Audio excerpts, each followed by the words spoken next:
States spent at least $89 million on vaccine lotteries trying to induce lots of Americans to get an experimental drug to go get the COVID vaccine. And they would have the opportunity to win cash as a result of that. Now, although initial reports suggested that the vaccine lotteries were successful, there's a new report out of the Journal of the American Medical Association that shows that absolutely none of the state lotteries increased vaccination rates in any way. They were just a complete waste of a lot of money.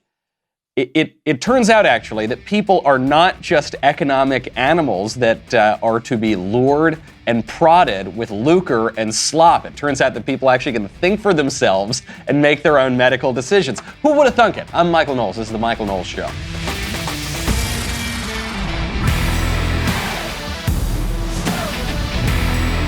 Welcome back to the show. My favorite comment yesterday is from Stephen, who says that if inflation is the mark of a good economy, then Zimbabwe must be the pinnacle of civilization. That's absolutely right.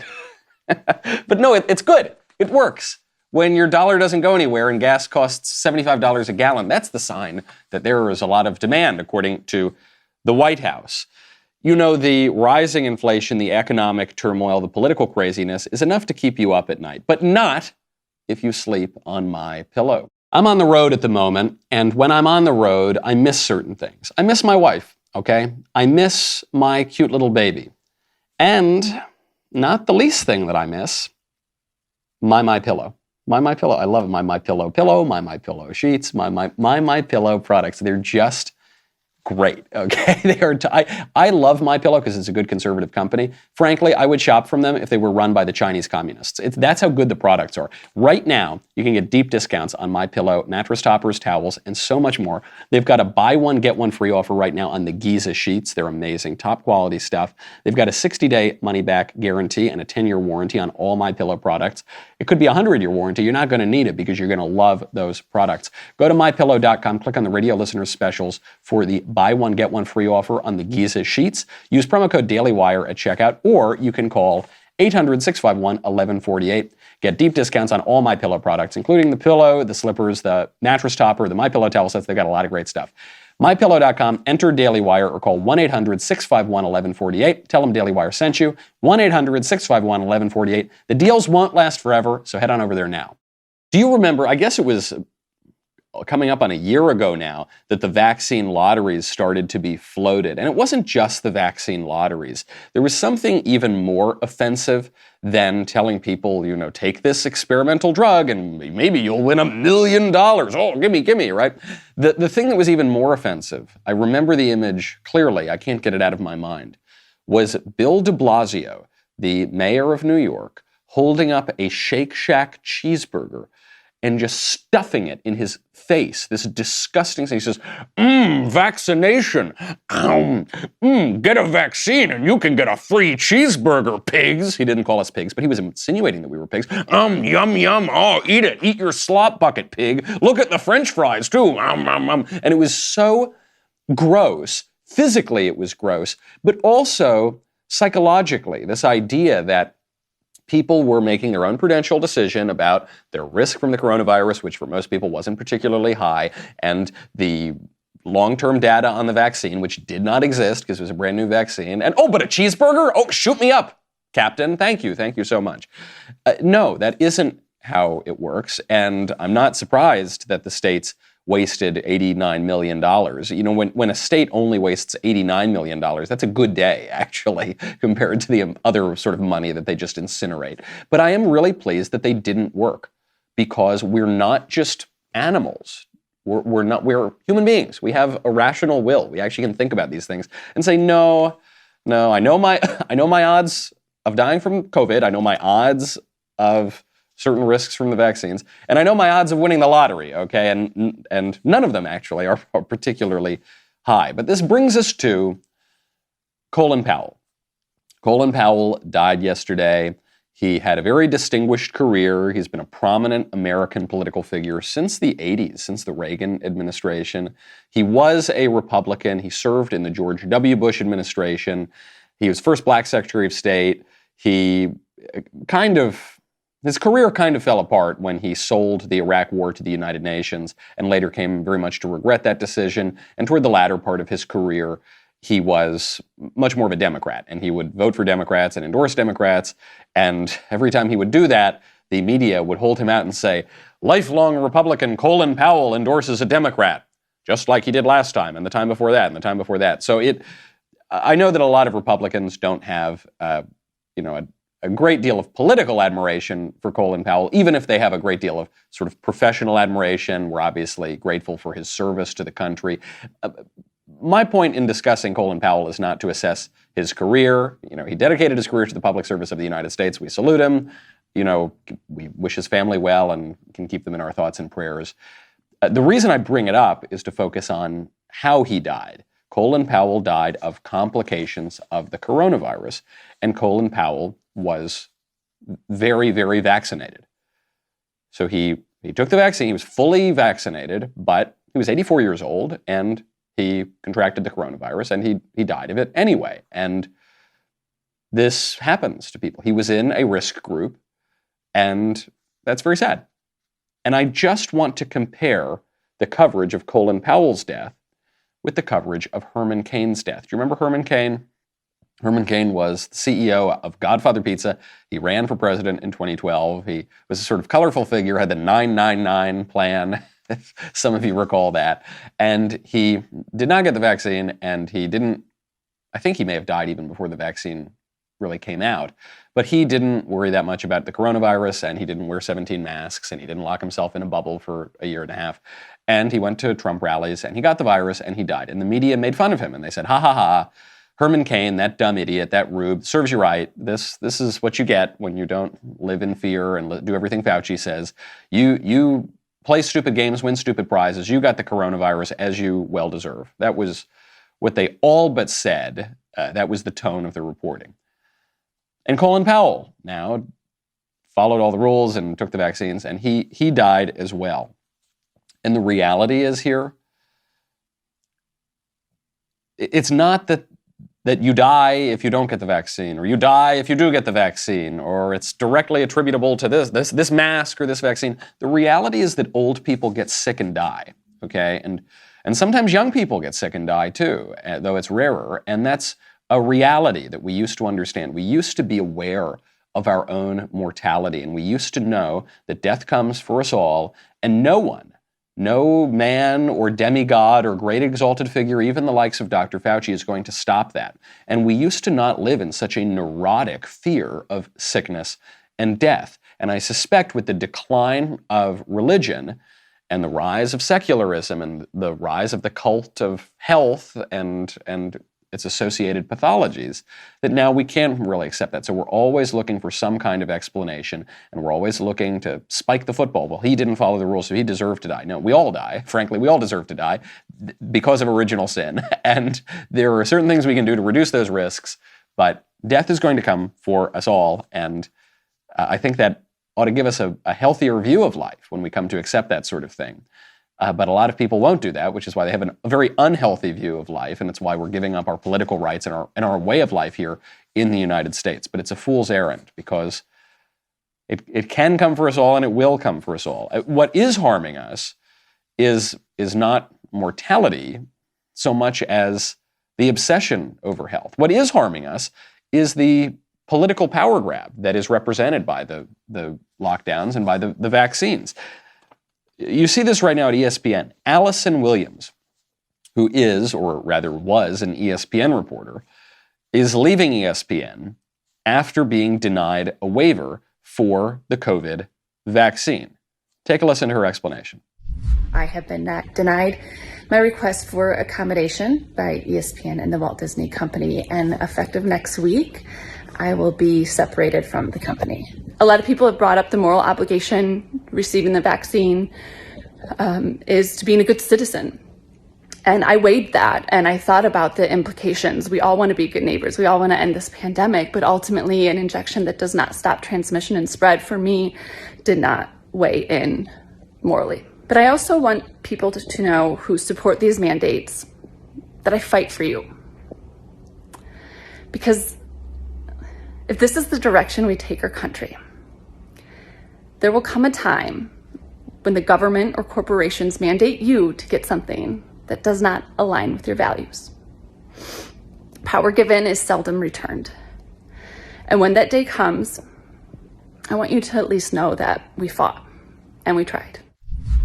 Power given is seldom returned. That's a very powerful statement from this woman who is actually sacrificing something for her beliefs, beyond her beliefs about the vaccine, for her beliefs about politics and the legitimate limits of power. Okay, she's losing money. She's losing her career. Power given is seldom returned. We've talked about on this show, there are, I think, compelling arguments to get the vaccine for some people, and I think there are compelling arguments not to get the vaccine if you have moral objections to the fact that they were developed and in some cases produced with fetal stem cells. If you look at the possibility of blood clotting or of nerve damage or of myocarditis or pericarditis. If you have questions about the long-term effects, obviously there are no long-term data on the vaccine because the vaccine was just invented. If you think that your risk of COVID is very low, then you might say, well, there's no reason to get a vaccine at all, no particularly compelling reason, okay? And that's all academic until it comes down to the question of, are you going to keep your job or not?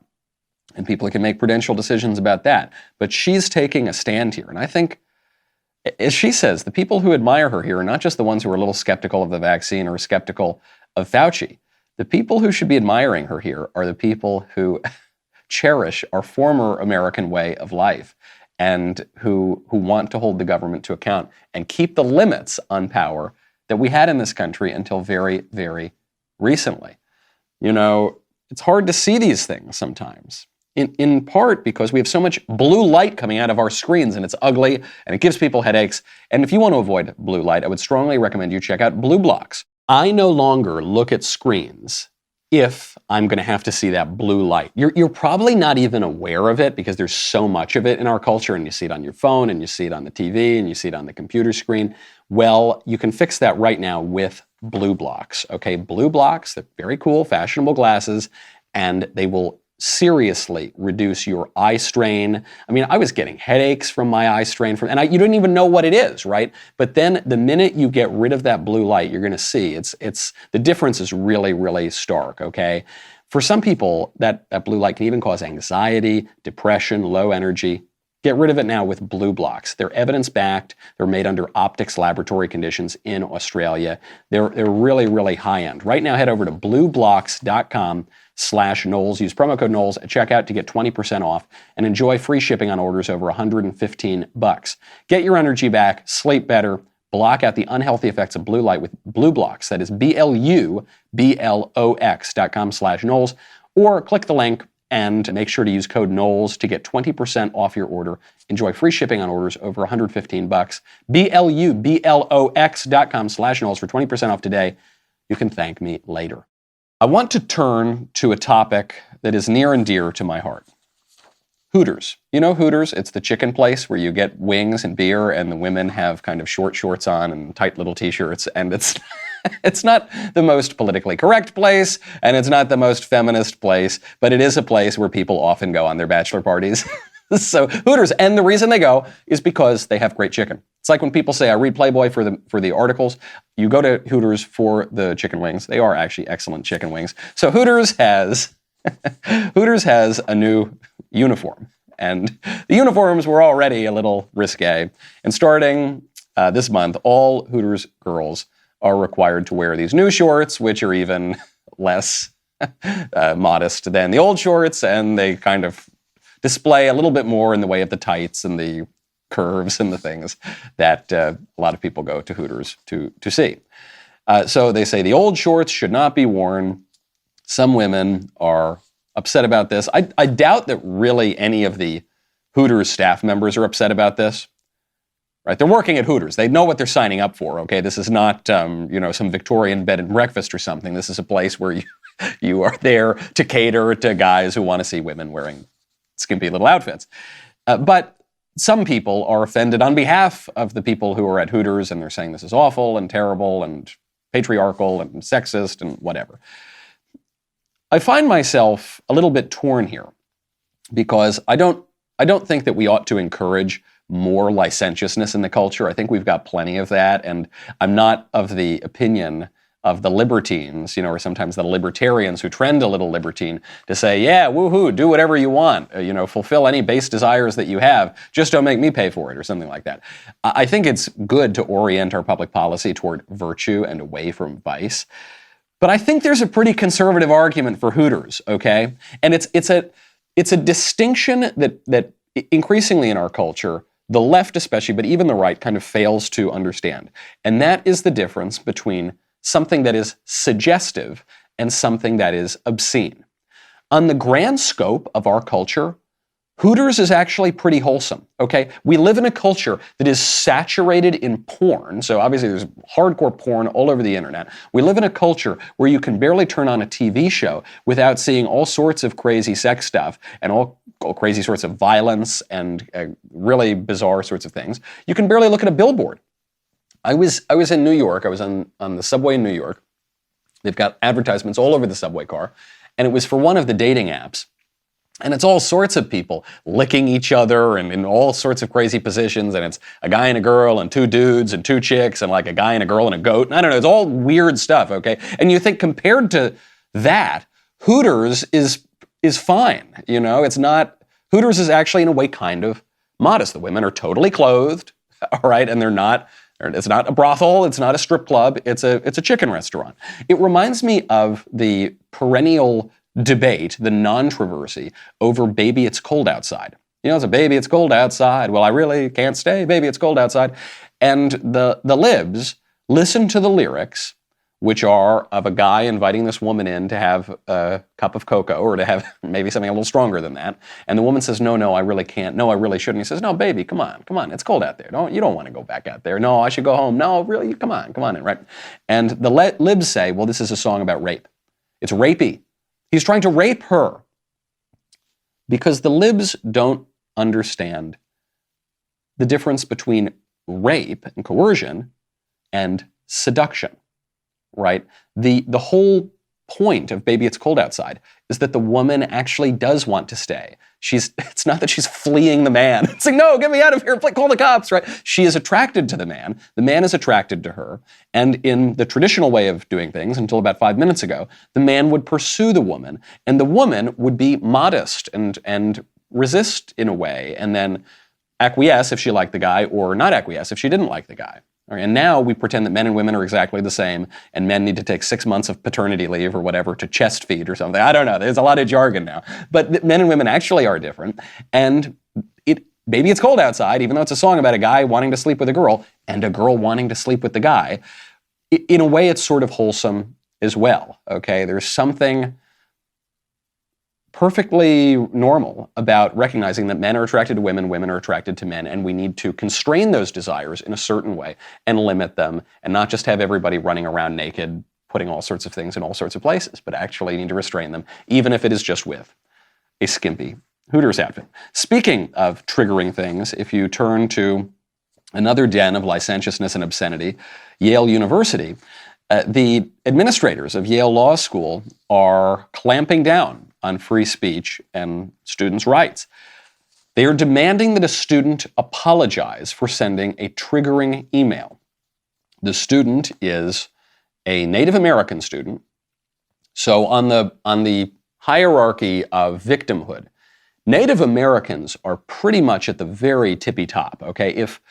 If this student were, I don't know, also a lesbian, or also, I don't know, if there, you could add some little accents on this victimhood. But to be a Native American, basically, you can claim any sort of victimhood you want and have deference at liberal places like Yale. But this student made a big error. This student is conservative. So that gets rid of all of his victimhood. This student sent an email about the Federalist Society. He said, we will soon be christening our very own world-renowned NALSA Trap House, NALSA meaning the Native American Law Students Association, by throwing a Constitution Day bash in collaboration with the Federalist Society, which is a conservative law society. And the mixer would have American-themed snacks like Popeye's chicken, which is, there's a very famous Popeye's chicken on Yale University's campus. It's very delicious. There are sometimes shootings there, but it's great chicken, all right? There's kind of a fried chicken theme going through today's show. And in addition to fried chicken, apple pie and other sorts of American snacks for the Constitution Day. So less than a day after the email was sent, the student was called into a meeting with the associate dean and the school's diversity director and was told to apologize, to recant, not because he's inviting people over to the Native American house, not because he's throwing a party, but because he's doing that with those evil, rotten conservatives in the Federalist Society. So this student, I'm pleased to say, recorded the meeting. It's a very long recording. You should go check out the whole thing because it's spooky and Orwellian. Take a listen to just a little bit. To be quite frank, that like as a man of color, you know, there probably isn't as much of a scrutiny of you as there might be of sort of a white person in the same position, and I just want to acknowledge that there's a complexity to that too. I think the emails association with FedSoc was very triggering for students that already feel like FedSoc it belongs to political affiliations that are oppressive to certain communities through policies, right? That, of course, obviously includes the LGBTQIA community and Black communities and immigrant communities. Several people said they didn't even know who you were, but they were just concerned about the rhetoric. So I think what Yassine's saying makes sense of like, you know, look, you guys don't know me from a hole in the wall, but I didn't intend to offend anybody when I wrote this, and now, you know, I understand this isn't a conversation about whether you did anything wrong. It's about language that was used, that was triggering, and you're just trying to, like, take responsibility for managing through some of the tension related to that. I just got to chill up my spine listening to these ghouls, these two, the diversity director and the dean of this school, saying, you know, look, thankfully you're not a white guy. If you were a white guy, you'd have a lot more scrutiny. You'd be out. I think that's the insinuation. Thankfully, you're a person of color, so you get a free pass. But, the Federalist Society, you can't, that's triggering. Some students didn't even know what that was, but they didn't like it. They knew they didn't like it. And by the way, the Federalist Society is about as milquetoast as it gets, okay? I guess it's conservative, but barely, you know? But no, that's too much for Yale Law School. And so, look, it's not about you doing anything wrong. It's just that things were said, okay?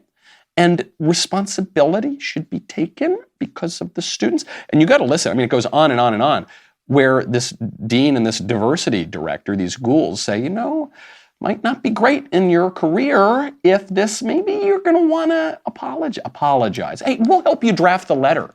But hey, let's do it. Let's just draft a letter, a little apology. Yeah, let's just, okay. And you'll sign it, and you'll, at your Stalin show trial, you will flagellate yourself and beg for forgiveness. And maybe we'll give it to you, but probably we won't, okay? There is no free speech protection at Yale. They talk a good game on it, and they don't cover it up. And this has been happening for over a decade now, and it really accelerated when that crazy girl on campus screamed at her professor and said, this is not an intellectual space. This is supposed to be a place of comfort and home for me. And she cried and whined and yelled and said all sorts of vulgar things. And it's only gotten worse and worse since that time. And it's a big problem because Yale used to be one of the most, if not the most prestigious university in America, and it has gone the way of the culture. That is to say, to take away people's rights to create a new social hierarchy, an explicitly racial and ideological hierarchy, whereby if you are in any way a conservative, if you in any way support the traditional American society, the Constitution and apple pie, you will be targeted, you will be harassed, your career could be over even before it begins. I will be back in studio tomorrow. It's great. We've just wrapped up the Verdict Live tour. If you didn't catch that, you can catch it all on the YAF YouTube channel or the Verdict YouTube channel. So be sure to go check that out. And then I'll be back in Nashville tomorrow. Also, subscribe to The Morning Wire. It's a great podcast. You can get it on Apple, Spotify, Stitcher, wherever you listen to your podcasts. Leave a 5-star review if you like what you hear. We'll be right back with a lot more.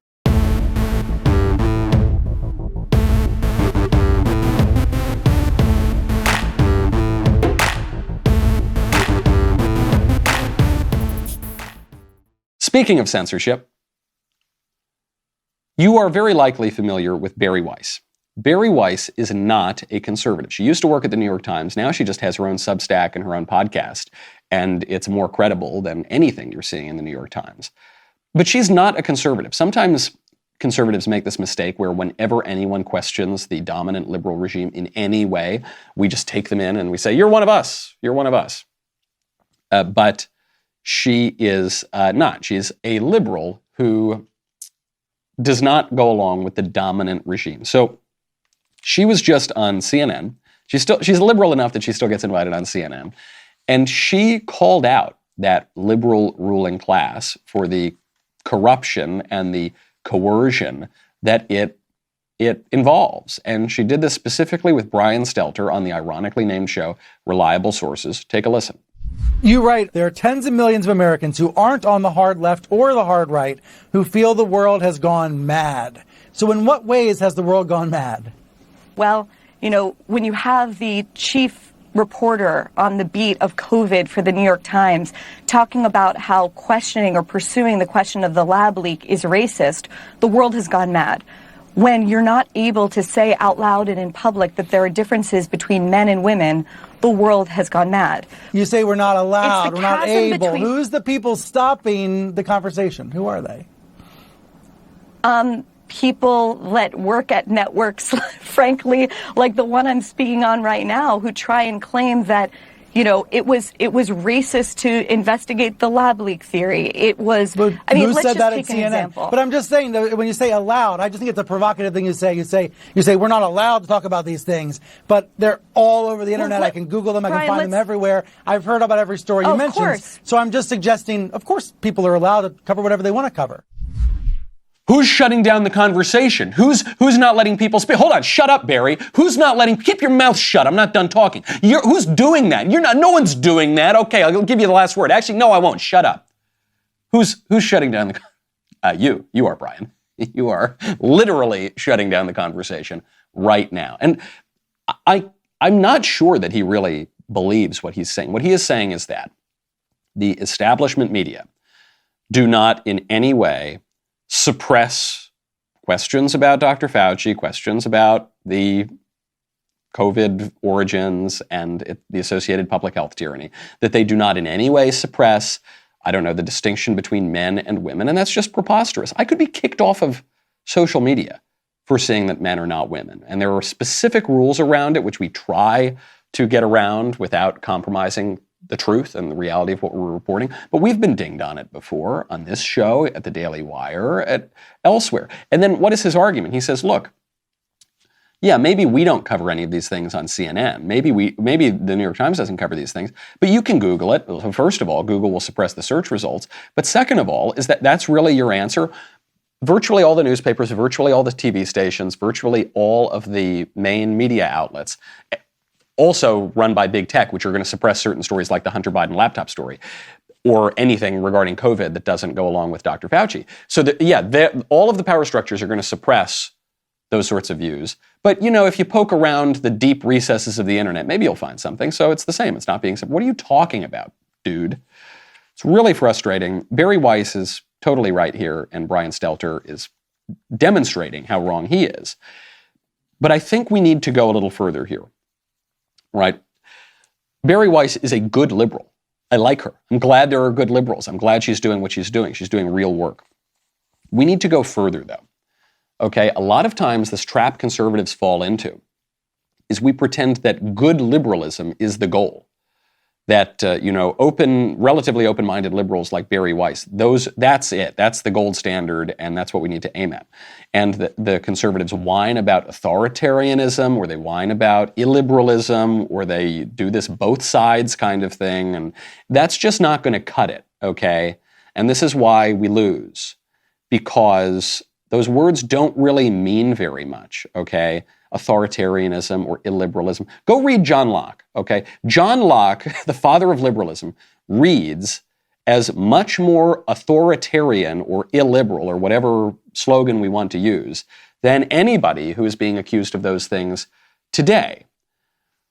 The mealy-mouthed, both sides, let's just kind of go back to 5 minutes ago. Let's just preserve and conserve the culture of 2013, that's not going to work. We need to actually have a view of what is true and what is good and what is beautiful, and we need to be willing to stand by that. I mean, this is the point of my book, Speechless, Controlling Words, Controlling Minds, which, thanks to you all, became a #1 national bestseller. I think it became a #1 national bestseller in part because it looked at this thing and said, no, the answer is not just to repeat the same old slogans about keeping an open mind and having free speech absolutism and not telling people what to think, just how to think, and, authoritarianism or whatever. It's liberty entails limits, and we need to be willing to set those and stand by those things and say, look, if men and women, to use Barry's example, if men and women really are different, then that entails certain things. And that means that, men can't go into the girls' bathroom. And it means that men don't have a right to dress up like women and pretend to be women.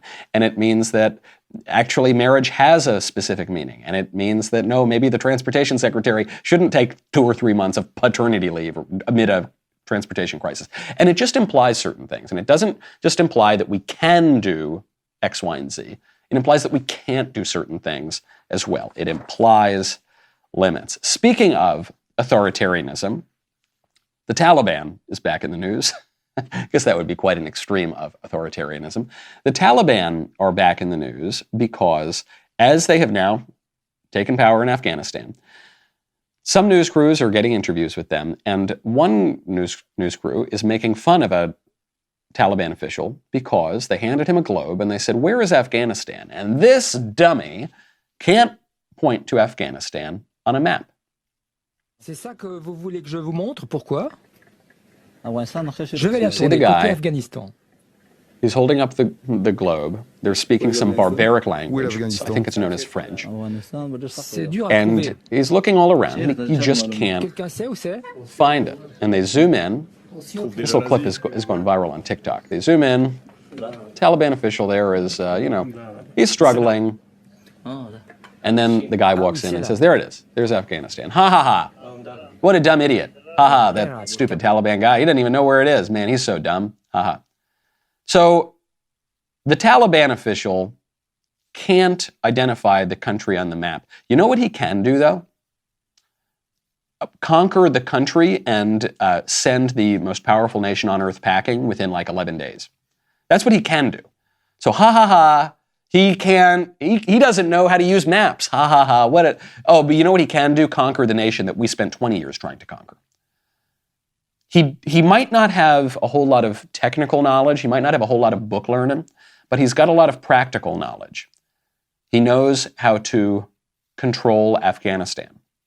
He knows how to do that better than the Americans, better than the Soviets, better than the British, better than a whole lot of really highfalutin, fancy, educated people. There is a difference between technical and practical knowledge, all right?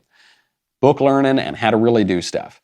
And the ruling class of the United States is really obsessed with technical knowledge, and it's why now we are sending kids to school for many more years than we used to, and we're obsessed with funding pre-K and funding college and funding postgraduate work and funding all sorts of things. And yet people seem to be getting dumber, right? Our ruling class, which has so many degrees, they're so credentialed, they can't keep the supply chain running. They can't keep our money valuable. They can't keep the country running all that well. But they've got degrees. Pete Buttigieg has very impressive degrees. He doesn't know anything, but he's got really, really impressive credentials. And I think part of the cause of this is our hubris. And specifically, it's the hubris, I don't want to both sides this, it's the hubris of the ruling class, where they say, ha ha, those deplorable, irredeemable rubes, those bitter, clinging, guns and Bible-toting idiots, ha ha, they didn't even go to Princeton, ha ha ha ha.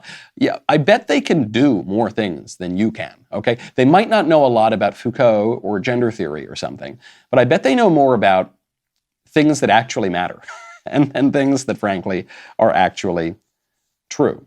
Speaking of world leaders, Superman is no longer on our side. I don't think he's on the side of the Taliban yet, but he doesn't seem to be on our side.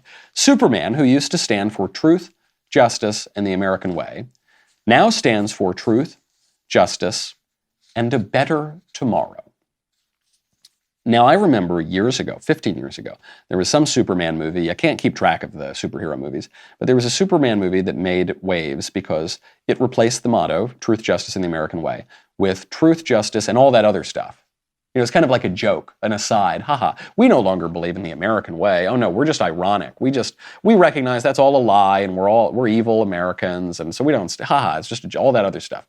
Now they've taken it further and they've earnestly replaced it with a better tomorrow. The chief creative officer and publisher of DC Comics just announced this. And everyone right now is focusing on cultural Marxism. Right? They're saying this is cultural Marxism. It's a cultural revolution to overturn in this case, literally to overturn the American way. And sure, that's true. There's an aspect of that. But I think they're missing out on the bigger problem, which is not the Marxists, it's the liberals. Part of the reason they're making this change in Superman, which reflects broader cultural patterns, is because they hate America and they actually do think we're the bad guys and they want to topple statues and tear down the American flag and disrespect it. Part of the reason, though, a more cynical reason, is they want to make more money in China. Okay, they want to make more money in global markets where appealing to the American way will not get you the highest return on your investment. Okay, part of the reason they're doing this is because they have greater loyalty and affection for the almighty dollar than they do for the red, white, and blue and for their countrymen.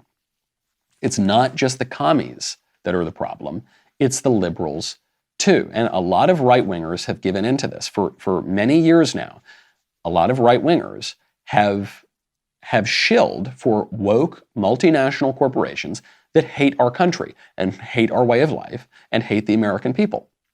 And we've said there is nothing more conservative than building a bunch of sweatshops in China and outsourcing all American manufacturing and taking meals off American tables to go make gizmos in China. And there's nothing more American than selling out our traditional way of life to try to make an extra buck in some far-flung region of the world.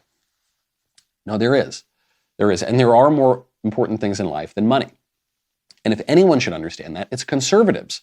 What are we conserving? High GDP, is that it? That's not all I want to conserve. I want a robust economy, but I want a country too. And I want to actively discourage our stewards of our culture and our corporations from undermining our country, okay? And I want to use politics to do that because there has been a privatization on the left and the right over the past 50, 60, 70 years. The left has privatized on the social issues. You know, you can sleep with whoever you want. Just don't make me pay for it. And you've got the right-wingers who have privatized on corporations. You can sell to whoever you want, you can buy from whoever you want, and you can run your company however you want. Just don't make me pay for it, right? And that privatization on both sides has led to a collapse of the American culture. We don't have social cohesion. We don't have national borders. We don't even have a flag really anymore. And the one that we do have, we sort of disrespect.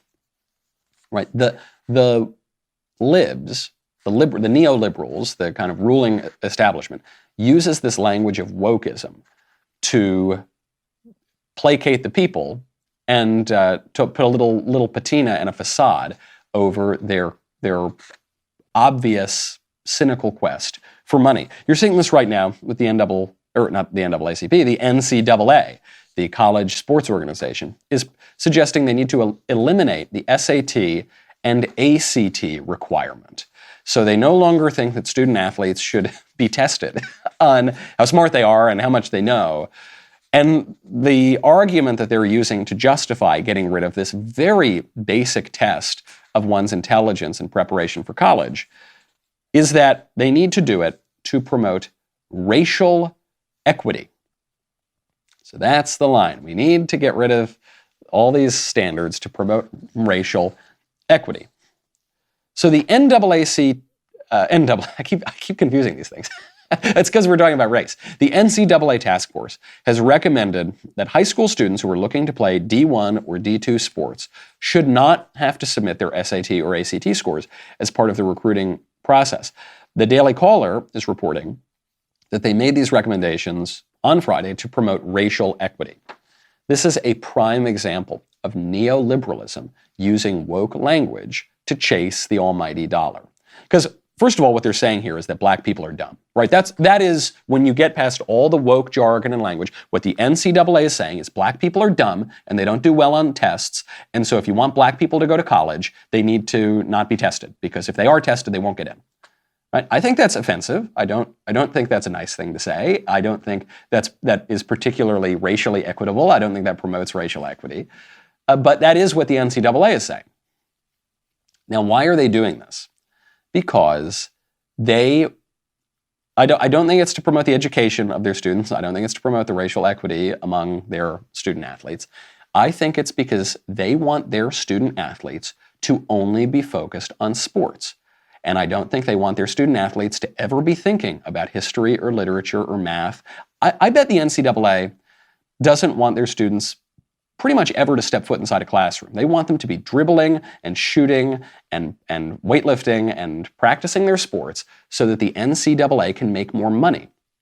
And because these student athletes are not paid, they're not paid anything, comparable to professional athletes, but they bring in a ton of money, the NCAA is going to try to wring every penny out of them that they can. But they're not going to be able to make that argument out in the open.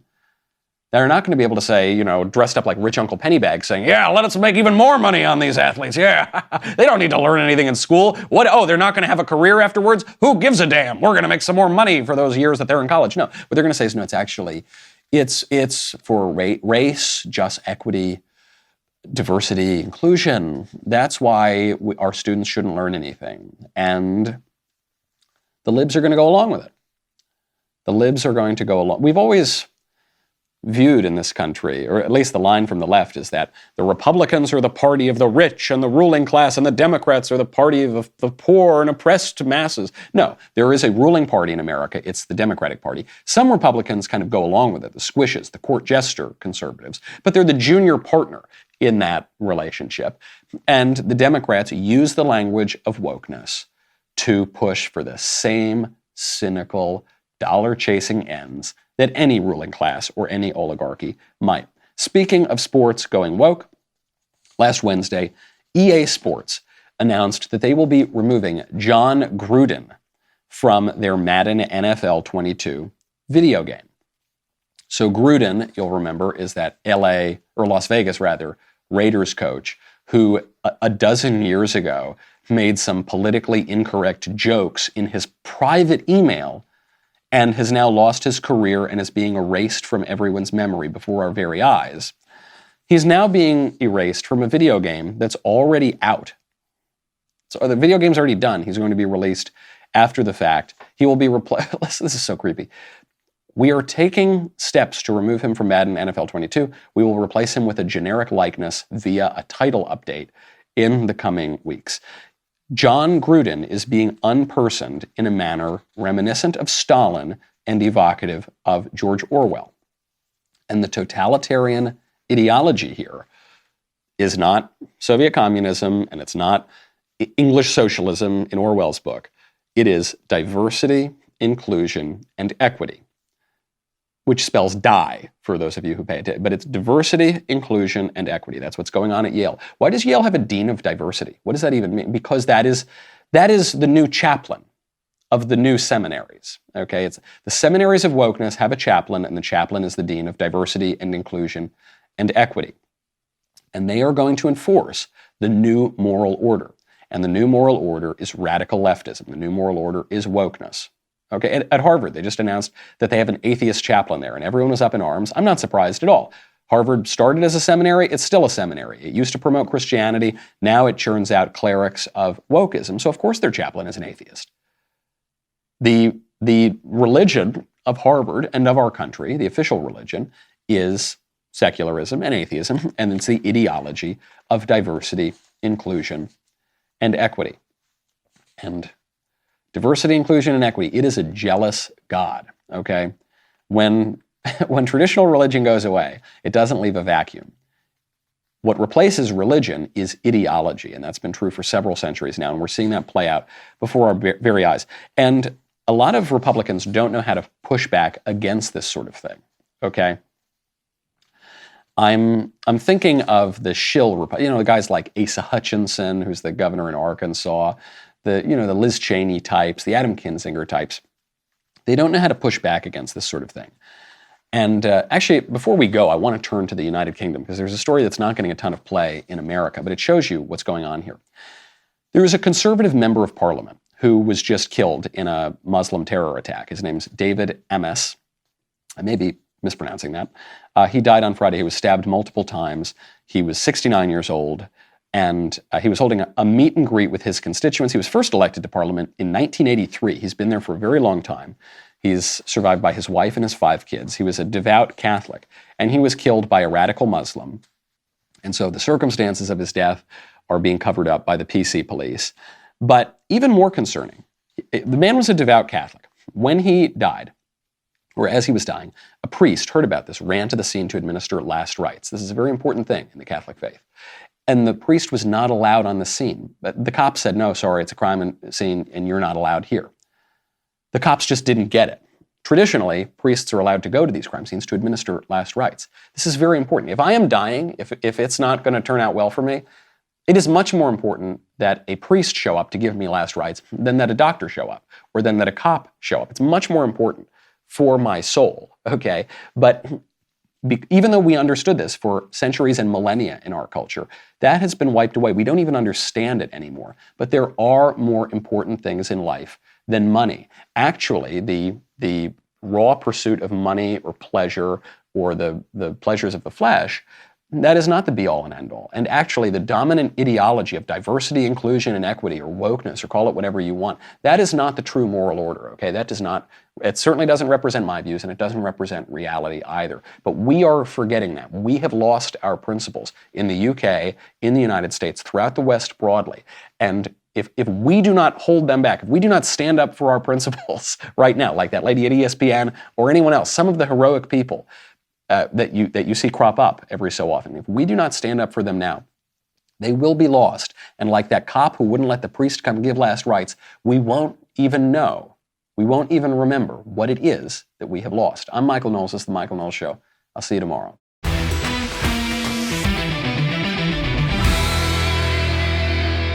The Michael Knowles Show is produced by Ben Davies. Executive producer, Jeremy Boring. Our technical director is Austin Stevens. Supervising producer, Mathis Glover. Production manager, Pavel Vidovsky. Editor and associate producer, Danny D'Amico. Associate producer, Justine Turley. Audio mixer, Mike Coromina. And hair and makeup by Cherokee Hart. The Michael Knowles Show is a Daily Wire production. Copyright Daily Wire 2021. Today on The Ben Shapiro Show, as vaccine mandates hit home, police departments begin firing cops en masse. Plus, the New York City Council removes a statue of Thomas Jefferson. Remember when Trump said they would do it? Well, he was right. That's today on The Ben Shapiro Show. Give it a listen.